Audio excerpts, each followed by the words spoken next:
Hi, it's me again. I'm back with another video. So this is my second attempt in one day to film this video. The first time I tried to film it, the mic was okay, but the camera came out really blurry. So I think it's okay now. I have it set to the auto face. It kind of still looks blurry. We'll just hope that this is sufficient. So this video is going to be about managing time and planning as a neurodivergent person. So basically there are three key things, that I think are essential to helping you with remembering when stuff is and how to go. I saw that there was this video, this was a while ago, it went viral. There was this girl and she was talking about time blindness and because she get accommodations at work for it or whatever.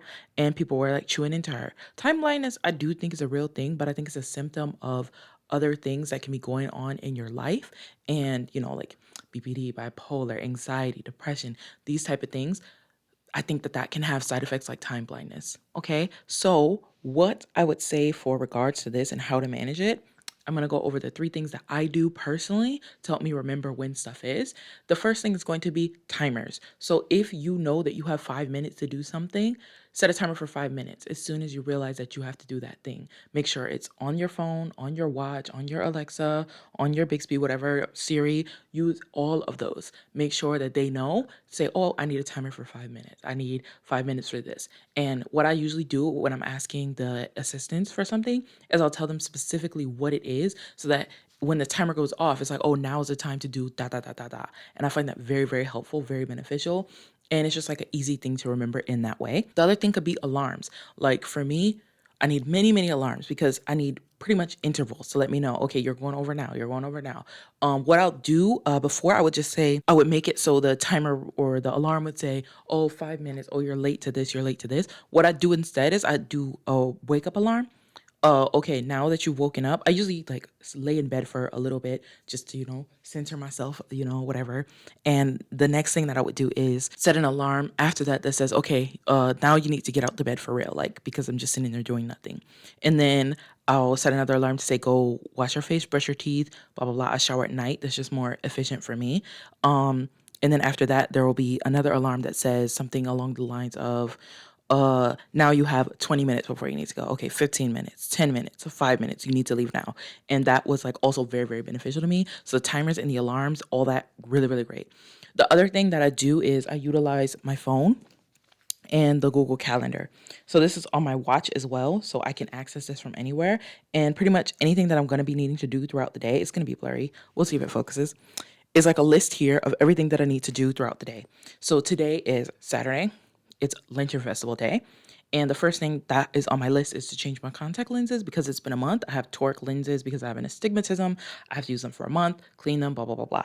So today's the last day that I can wear these ones, and then I'm going to exchange them for new ones. So the next thing that after that was early in the morning was physical therapy. So I have a bumped up knee and a bumped up ankle and a weird back. So I need to make sure that I'm doing my physical therapy every day, once a day, twice a day. It depends on how I'm feeling. If something is really bummy, then I'll do it a couple times. After that is my Mandarin study course. This is, I do writing practice every day. And I'm just doing the basic simple things right now. And on the weekends, I review the lesson material, like the book, the listening, everything. So I write throughout the week so I can get all the writing practice and try and memorize stuff. And then on the weekend, I'll review the lesson material because it's pretty short. The audio is like, for the first pre-lesson one, it was maybe an hour. And every lesson after that is about 15-20 minutes. So I'll just quickly go over that and then review it a couple times and then practice the reading, see if I can remember the strokes for things. And then on the weekdays, I'll practice my writing and my reading again. After that, I have some time. I usually give myself, for this one specifically, I have about an hour and a half before my next thing that I can do. So that's time that I could spend reading, which I was just doing, or playing some games, or something that makes me happy. Now, after that, I'm going to crochet. I give myself 3 hours on the weekend. Sometimes I'll do an hour and a half on Saturday, an hour and a half on Sunday. Sometimes I'll just do it 3 hours on Saturday or 3 hours on Sunday. It depends on what my schedule is like and how many things I have planned for that. After that is, earlier was supposed to be filming the YouTube video, but I'm doing it now because the first effort wasn't good. So I'm going to do it again. And then after I'm done filming my YouTube video, I'm going to do my meal prep for the next 2 weeks. For me, something that works just because I've had like Bad experiences with like multiple meals a day. Like when I was younger, I would have, how do I say this? Uh, I would remind myself like I had the timers to eat 3 meals a day, and that just wasn't working for me. Like for me, I'd rather have one big meal and then a few small like snacks, and that is usually enough for me because, you know, it doesn't take much for me to get full. But I also know snacking isn't the best habit to have, but it works for me.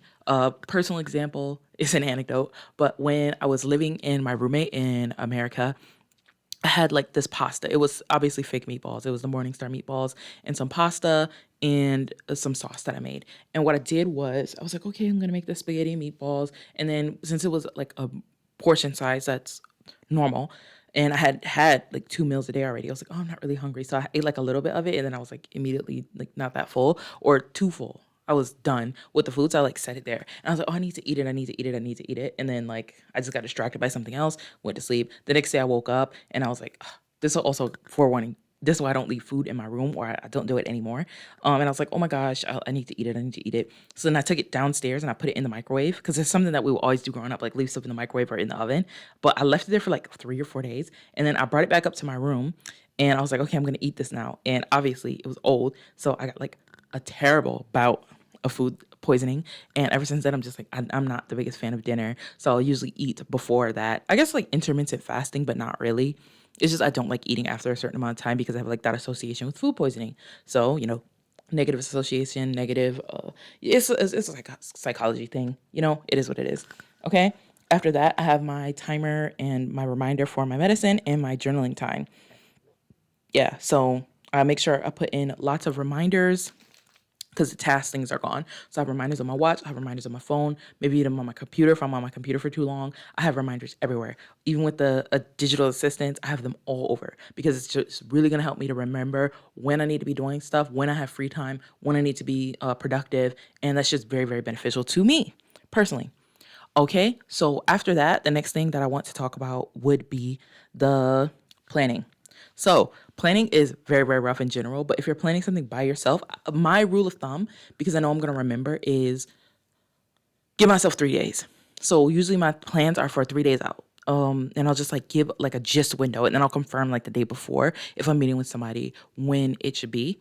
Planning is not that it's hard. It's just the remembering part that's a little bit difficult. Like, okay, when is the time that I'm gonna go do this? When is the time that I'm gonna meet with XYZ? When is the time that I'm gonna, have this conversation? And I'll make sure that I have that there. Now, I have a very, very good method for me personally. Like, if I'm planning something, I'll put it in the calendar and I'll put all the details that we talked about. Like, I'll just copy paste the message or the text, or even like dictate the voice recording. I have like an app on my phone for that, and put it into there. So then when I'm on there the next day and I'm like, why do I have this here? I can just click on it and there's all those details that are really, really helpful and beneficial to me.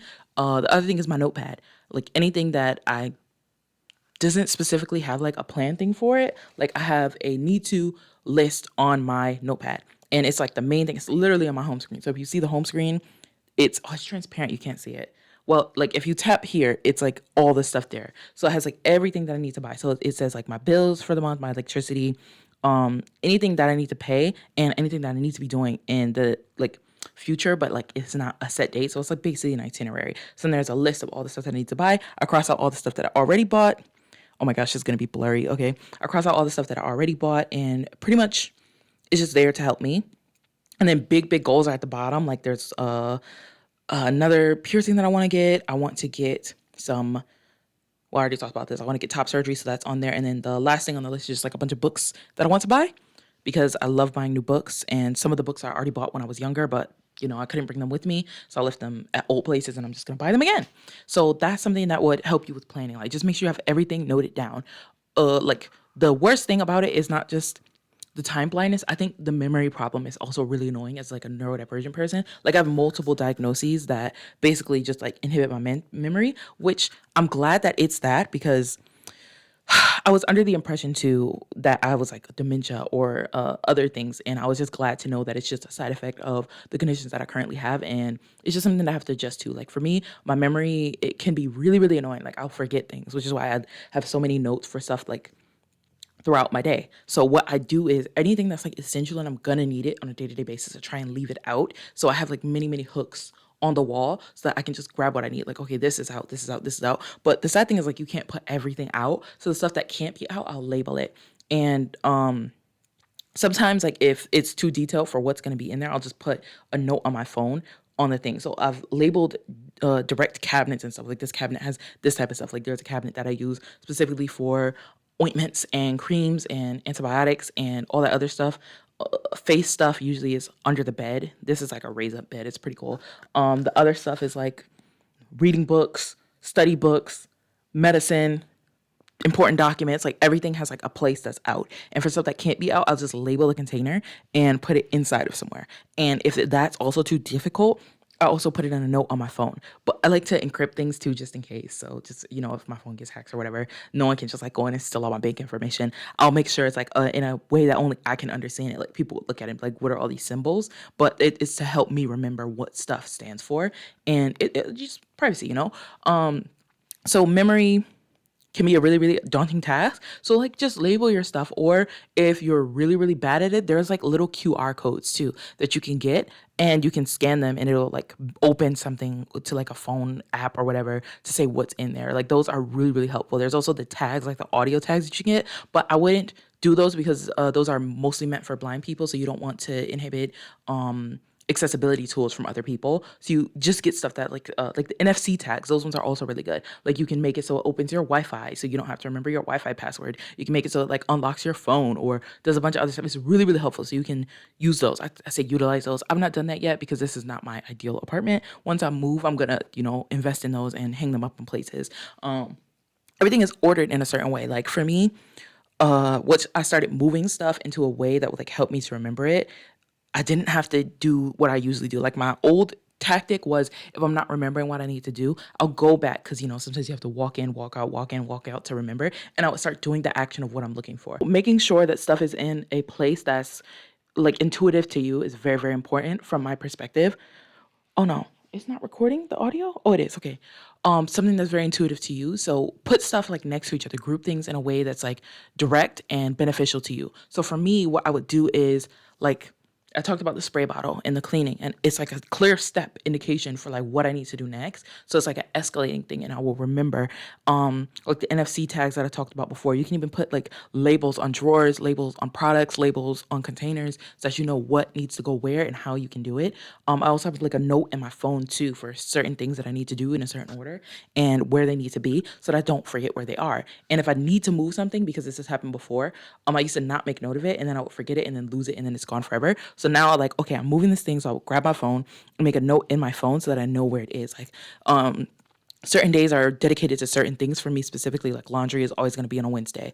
Crocheting is always going to be on the weekend. Studying a new lesson is always going to be on the weekend. Writing is going to be on weekdays. Listening and speaking and all this other stuff is going to be on certain days. And that's just very, very beneficial to me because once you learn the routine, like even if you're forgetting what you need to do, like you'll kind of do it automatically. Like with my PT, like I wake up and I do it. Like I don't need to check my list of what needs to be done anymore because I've done it so frequently. And I think that that's just like really helpful to us because, once you have that routine and you have that pattern, your body will like do it automatically. But for stuff that's not a routine and you just need to do it, definitely make a list, make preparations. And, what was really, really good, like if you can't do that, like you're not at that point in your life where you can do that, find someone who you love, someone who cares about you equally as much as you care about them, and have that person try and take some of that responsibility for you. When I was in college, I had some really, really great people who would do that for me, and they would come and make sure that I woke up or that I did certain things, and they were really, really helpful to me. And, I paid that back in kindness. So if that's also too impossible for you, maybe like at one point when, before, I gave Susie to my old roommate because I couldn't bring her to Taiwan. Oh, I'm so sad every time I think about it. What happened was, like when I was having a really, really hard time getting up, like motivating myself to do things, I got the emotional support animal. And that was very, very helpful to me too. But I think that that's important to remember that if you do get an ESA, you have to know that it's not going to fix all of your problems. Like if you need motivation with one specific thing, and in my case, it was getting up and going outside, then that will help you because the dog has to go pee. The dog has to go poop. They have to go out. So you have to go out. And that was like really, really good for me because then I get to walk around my neighborhood and see things and, yeah. So find a key thing, something that's very straightforward and essential that will do what you need to be done. Another thing, let me click here. Another thing, like for like planning, I think I've covered everything that I can do about planning. Just utilize what tools you have. Like there's even AI tools now. Like you don't have to use Alexa, you don't have to use your voice assistant. You can use AI tools that can like help you to plan stuff. It just depends on how comfortable you are with doing that. Like also in therapy, like you can talk about stuff that's like of a main concern to you, like, oh, I'm having issues with this, I'm having issues with that, and they'll usually point you in the direction that you need or give you some good tips about what you can use. But the main thing that I'm going to say is just organize anything that you're worried about losing or forgetting, putting your direct line of sight. So like there's no way you can forget it. And eventually, like for me, I stopped putting the keys in the bag and I immediately remembered to put them on the hook, put them on the hook, put them on the hook. Oh, okay, I'm done. Dirty clothes, put them in the basket, put them in the basket, put them in the basket. Okay. I need to crochet, I'm done, put it away, put it in the closet, put it in the closet, clothes, fold them, put it in a drawer. Shirts, coats, hang them up, hang them up. And eventually it just became like second nature to me. And I was able to remember to do that without like forgetting. Even the order that I put the clothes up, like there's hooks for different colors to match what needs to go on that hook so that I'm not like putting everything away in a bad organization. Like even the clothes, like the top drawer that I have over here is like underwear. Under that pants, well, it's not pants. Yeah, it's pants. And then under that is like jeans. And that like helped me to remember, okay, this goes here, this goes here, this goes here, this goes there, this goes there, this goes there. And that's like very, very good for us because, you know, patterns are just, I don't know how to say this in any other way. It's just like very helpful. Like you will remember what you need to do and where stuff needs to go.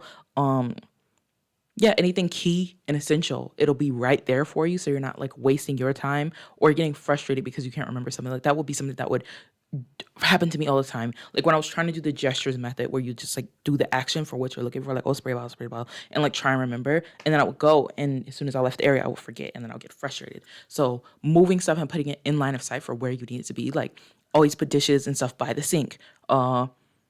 Supplies that I need for like tapes and stuff, like just stationery in here, suitcases in here, this in here, that in there. And it would just really, really help you to like zero in, get locked in, get that focus, you know, to remember where stuff needs to go so you're not frustrating yourself and getting annoyed with why stuff isn't where you want it to be or why it's not where you remember it to be.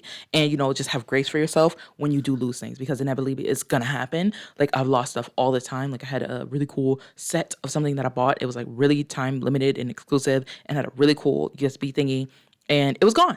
And I had to like let it go because, you know, I'm like, you know, it's gone. I looked everywhere I can. I've like turned everything upside down. And that's happened to me multiple times where like I cannot remember where I put something. And I've just like raised the entire like apartment, like just everything is all over the place. And I had to realize that that's not going to be helpful to me. And I just stopped doing that and let it go. So just have that grace with yourself to be like, okay, I'm not going to be able to do this. So get it out the way and let it go. Like have that grace for yourself because you're not going to have perfect memory. Make those notes, set those alarms, do everything that you can to help you remember.